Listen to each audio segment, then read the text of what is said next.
નમસ્કાર દર્શક મિત્રો, કેમ છો?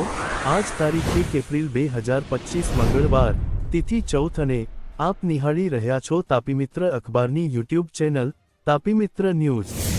હવે નિહાળીએ આજના ટોપ 20માં મહત્વના સમાચારો। બનાસકાંઠાના ડીસામાં આવેલી ફટાકડાની ફેક્ટરીમાં લાગેલી આગ ગુજરાતની આજની સૌથી મોટી દુર્ઘટના બની રહી છે। આ આગમાં 20 લોકોના મોત થયા છે, ત્યારે ડીસા ફેક્ટરી આગમાં મૃતકના પરિવારને સહાયની જાહેરાત સરકાર દ્વારા કરવામાં આવી છે। રાજ્ય સરકાર બાદ હવે કેન્દ્ર સરકાર દ્વારા પણ મૃતકોના પરિવારજનોને અને ઇજાગ્રસ્તોને સહાય કરવાની જાહેરાત કરવામાં આવી છે। મહાત્મા ગાંધીના પ્રપૌત્રી નીલમ પરીખનું નિધન થયાના સમાચાર સામે આવ્યા છે।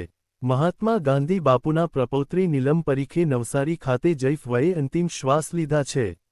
બાપુના પુત્ર હરિદાસના પુત્રી અને તેના પુત્રી રામીબેનના પુત્રી હતા નીલમ પરીખ।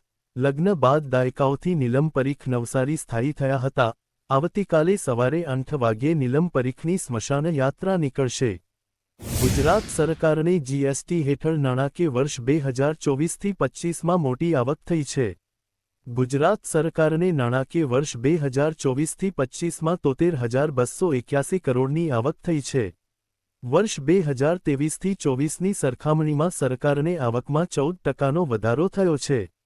વર્ષ 2024થી 25માં વેટ હેઠળ સરકારને 33,896 કરોડની આવક થઈ છે તો વિદ્યુત શુલ્ક હેઠળ 11,741 કરોડની આવક થઈ અને વ્યવસાય વેરાની 261 કરોડ આવક થઈ છે। હવે દવાઓ પર પણ લોકોને મોંઘવારીનો માર સહન કરવો પડશે, કારણ કે નેશનલ ફાર્માસ્યુટિકલ પ્રાઇસિંગ ઓથોરિટીએ ભાવ વધારાની મંજૂરી આપી દીધી છે। હવે 900 જેટલી દવાઓ પર ભાવ વધારો આજથી લાગુ થશે। ડાયાબિટીસ, હૃદયરોગ સહિતની 900 દવાઓના ભાવમાં આજથી વધારો થયો છે। ન્યુરોલોજીકલ, એન્ટીબાયોટિક તથા એન્ટીબેક્ટેરિયલ આંખ નાક ગળાની બીમારીઓ માટેની દવાઓમાં આજે ભાવ વધારો થયો છે। ડાંગ જિલ્લાના વાતાવરણમાં એકાએક પલટો આવતા છૂટાછવાયા વિસ્તારોમાં અમી છાંટણા થતા ગરમીના ચમકારા સાથે ખરીફ પાકની નુકસાની થવાની શક્યતા સાથે ખેડૂતો ચિંતાતુર બન્યા છે।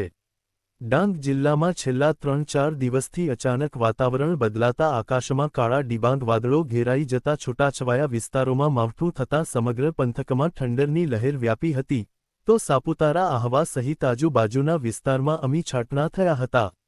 કચ્છ જિલ્લામાં મોટા પ્રમાણમાં કેસર કેરીનું વાવેતર થાય છે, ત્યારે આ વર્ષે કેરીનું વાવેતર કરતા ખેડૂતો માટે માઠા સમાચાર છે।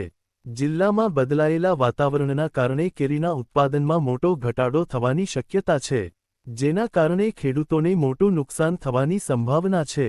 ડોલવણના કંધા ગામના શ્રેયસ નામના યુવાને એક ગામની સગીરાને લગ્ન કરવાની લાલચ આપી અવારનવાર શારીરિક સંબંધ બાંધ્યો હતો। હાલમાં સગીરાને 7 માસનો ગર્ભ છે।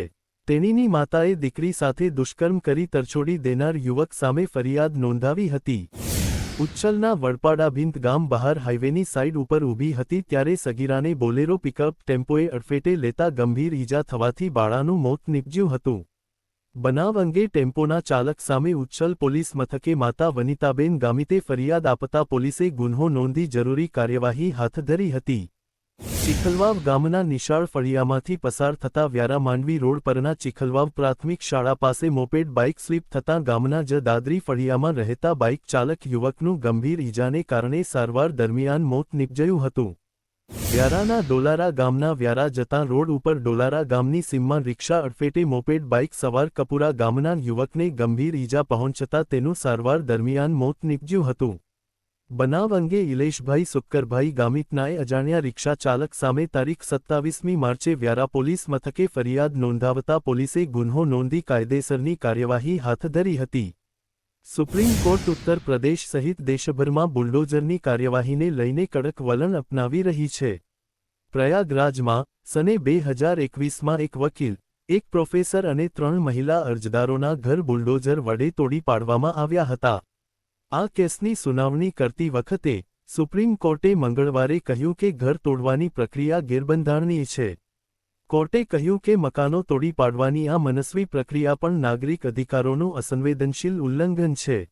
નવી આબકારી નીતિ મધ્યપ્રદેશમાં આજે 1 એપ્રિલ 2025 મધરાતથી અમલમાં આવી છે। આ નીતિ હેઠળ રાજ્યમાં ધાર્મિક મહત્વ ધરાવતા 19 સ્થળોએ દારૂના વેચાણ પર સંપૂર્ણ પ્રતિબંધ લાદવામાં આવ્યો છે। આ વિસ્તારોમાં દારૂની દુકાનો બંધ કરી દેવામાં આવી છે અને નવી નીતિ મુજબ દારૂની દુકાનો માટે ન તો લાયસન્સ આપવામાં આવશે અને ન તો તેને ચલાવવાની મંજૂરી આપવામાં આવશે। આ નીતિ હેઠળ મહાકાલ શહેર ઉજ્જૈન સહિત ઘણી નગરપાલિકાઓ અને ગ્રામ પંચાયતોમાં દારૂના વેચાણ પર પ્રતિબંધ મૂકવામાં આવ્યો છે। સરકારનું આ પગલું ધાર્મિક સ્થળોની પવિત્રતા જાળવવા અને દારૂના દુષ્પ્રભાવને ઘટાડવાની દિશામાં લેવામાં આવ્યું છે। વડાપ્રધાન નરેન્દ્ર મોદીના સંસદીય મતક્ષેત્ર વારાણસીના મૂળ રહેવાસી ઇન્ડિયન ફોરેન સર્વિસ ઇફ્સ અધિકારી નિધિ તિવારીની વડાપ્રધાન નરેન્દ્ર મોદીના પ્રાઇવેટ સેક્રેટરી તરીકે નિમણૂક કરવામાં આવી છે। ડિપાર્ટમેન્ટ ઓફ પર્સોનલ એન્ડ ટ્રેનિંગે આ નિમણૂકનું ઓફિસ મેમોરેન્ડમ જારી કર્યું છે। બિહારના પૂર્ણિયામાં એક અજીબોગરીબ કેસ સામે આવ્યો છે, જેમાં એક રિયલ એસ્ટેટ બ્રોકરે જમીનોની કિંમતમાં વધારો કરવાની લાલચમાં આવી જઈને એક નદી પર ગેરકાયદે પુલ બાંધી દીધો છે। આ ઘટનાની જાણ થતાં જ સ્તબ્ધ રહી ગયેલા અધિકારીઓએ હવે કારીકોસી નદી પર બનેલા 60 ફૂટ લાંબા અને 10 ફૂટ પહોળા આ પુલને તોડી પાડવાનો આદેશ આપી દીધો છે। કોઈપણ વ્યક્તિને મેડિક્લેમ પોલિસી હેઠળ મળનારી લાભાર્થી રકમમાંથી મોટર વ્હીકલ અધિનિયમની જોગવાઈ હેઠળ થયેલા તબીબી સારવાર ખર્ચ માટે વળતર રૂપે ચૂકવાયેલી રકમની કપાત ના થઈ શકે। બોમ્બે હાઈકોર્ટે એક કેસમાં સુનાવણી હાથ ધરતા આ આદેશ આપ્યા છે। અદાલતના આ ચુકાદાથી વીમાધારકોને મોટી રાહત મળી શકે છે। ઉત્તરાખંડના મુખ્યપ્રધાન પુષ્કર સિંહ ધામીએ એક મોટો અને મહત્વપૂર્ણ નિર્ણય લીધો છે। સીએમ ધામીએ હરિદ્વાર, દહેરાદૂન, નૈનીતાલ અને ઉધમસિંહ નગર સ્થિત વિવિધ સ્થળોના નામ બદલી નાખ્યા છે। હરિદ્વાર જિલ્લામાં સ્થિત ઔરંગઝેબપુરનું નામ બદલીને શિવાજી નગર રાખવામાં આવ્યું છે। ભારતીય સેના હવે પહેલા કરતાં દરરોજ મજબૂત બની રહી છે। આ માટે અનેક પ્રકારના કામ પણ કરવામાં આવી રહ્યા છે। ઘણા બધા પરીક્ષણો કરવામાં આવી રહ્યા છે, જેની મદદથી દુશ્મનો કોઈપણ ઘટનાને અંજામ આપે તે પહેલાં જ તેમની સામે લડી શકાય છે અને તેમને વળતો જવાબ તાત્કાલિક આપી શકાય તે માટે સેના સજ્જ છે। DRDOએ હવે પાણીની અંદર અવનું સફળતાપૂર્વક પરીક્ષણ કર્યું છે। મ્યાનમાર, થાઇલેન્ડ, પાકિસ્તાન બાદ હવે ભારતના લદ્દાખમાં ભૂકંપના આંચકા અનુભવાયા છે। લદ્દાખના લેહમાં ધરતી ધ્રુજતાં લોકો ઘરની બહાર દોડી આવ્યા છે। લેહમાં આવેલા ભૂકંપની તીવ્રતા 4.2 આંકવામાં આવી છે। રાષ્ટ્રીય ભૂકંપ વિજ્ઞાન કેન્દ્રના જણાવ્યા મુજબ લેહમાં સાંજે 5:38 કલાકે ભૂકંપના ઝટકા અનુભવાયા છે। હાલ જાનમાલને નુકસાન થઈ હોવાની કોઈપણ માહિતી સામે આવી નથી। રાઉઝ એવન્યુ કોર્ટે દિલ્હીના કાયદા મંત્રી કપિલ મિશ્રા વિરુદ્ધ ઉત્તર પૂર્વ દિલ્હી રમખાણોમાં તેમની કથિત ભૂમિકાના સંદર્ભમાં વધુ તપાસનો આદેશ આપ્યો છે। કોર્ટે મિશ્રા વિરુદ્ધ નોંધવાની અરજી સ્વીકારી લીધી। કોર્ટે કહ્યું કે દિલ્હી પોલીસ દ્વારા રજૂ કરાયેલી સામગ્રીના આધારે તેમની હાજરી કરદમપુરી વિસ્તારમાં હતી અને એક કોગ્નિઝેબલ ગુનો મળી આવ્યો હતો જેની તપાસ કરવાની જરૂર છે। ઝારખંડના સાહિબગંજમાં મંગળવારે 1 એપ્રિલ ટ્રેન અકસ્માત સર્જાયો હતો।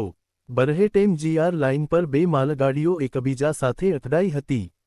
આ અકસ્માતમાં લોકો પાયલોટ સહિત 2 લોકોના મોત થયા હતા જ્યારે 4 CISF જવાનો ઇજાગ્રસ્ત થયા હતા।